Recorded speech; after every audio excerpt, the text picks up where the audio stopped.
Everybody in Mike Talk Land, welcome to Song and Sword. Happy Tuesday. So glad you guys are with me. I'm waking up with some coffee. How are you guys doing?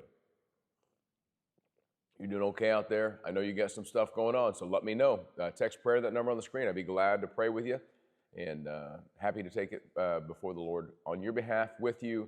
You know, Jesus hears prayers, and he wants us to talk to him. His brother James said this in James 1. This is not even the Mike Talk today, but he said, you do not have because you do not ask. And you got to ask with faith. And so if you believe it, send me your prayer request and I'll pray for you. Text prayer, that number on the screen. I think I already said that. Anyway, I'm still kind of, getting going into this week. It's just been so awesome. By the way, you can see over my shoulder, Sunday we had 395 people. That was the total attendance at our live Song and Sword gathering at our church. It's not even, I'm not even going to give you the address anymore because you know where our church is at. But you go to songandsword.com, you can find out all the stuff that's going on there with our ministry. And we are now circling back. See, here's what happens when you have an opening like that and you have a bunch of people come, brand new visitors everywhere. Then you got to start going, okay, now what are we've got a building. Now, what are we structured to do? And how do we change that? It's a leadership moment because we have to go, okay, like here's just a practical example. Who's going to open up the building on Sunday mornings and turn up the air or the heat? Who's going to close it when it's all said and done?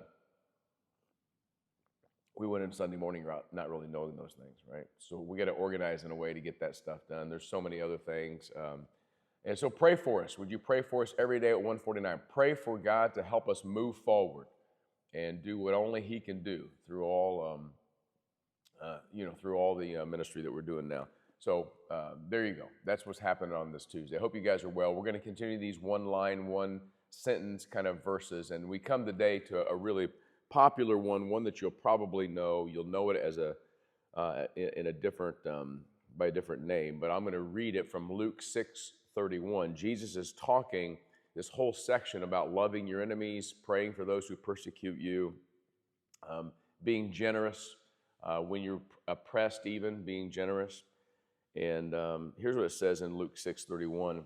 As you wish that others would do to you, do so to them. This is one of those rare times where the King James Version probably makes a little bit more sense to us. Do unto others as you would have them do unto you. It's called the Golden Rule. You've probably heard this before. I've memorized it as a little kid. The Golden Rule, Luke 6:31. Do unto others as you would have them do unto you. What does that mean? Well, Jesus has just gotten through in the context of saying if someone strikes you on the right cheek, turn the other also. If he wants to take away your cloak, then you give him your tunic as well.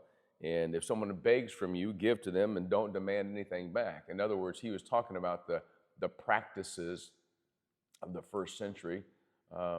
Someone striking you on the cheek, don't retaliate all the time. No, that's a hard one to live up to. I'm not going to dwell on that. Someone asks for your cloak, give them your tunic as well. The Roman soldiers could come at any moment and ask for a cloak, the outer garment, to keep themselves warm, and you had to obey that.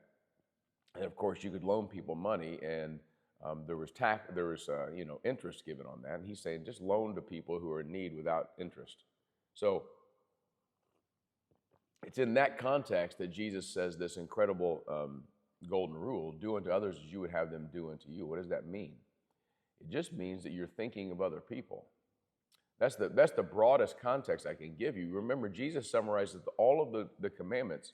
Love the Lord your God with all your heart and soul and might and strength. And the second one is second most important commandment: love your neighbor as yourself. And he goes on to explain through the parable of the Good Samaritan that your neighbor is everybody else. That's what the Ten Commandments are about. God, love God with all your heart, soul, and mind and strength, and then love your neighbor as yourself. If you can love your neighbor, if you can look at people around you and go, what do they need? What would I like today? And that's what's really crazy. You know what it's like to be human. It's not that hard. So let me just give you some examples of what it means to do unto others as you would have them do unto you. Do you like it when somebody criticizes you on social media or says something nasty about you on social media, and 3 or 4 other people pile on and make you feel bad? You don't like that. I don't like that. Well, don't do it. Don't then pile on when somebody else is being criticized. Don't say mean things on social media. That's just one example. Do you like it when somebody opens the door for you? Well, open the door for them.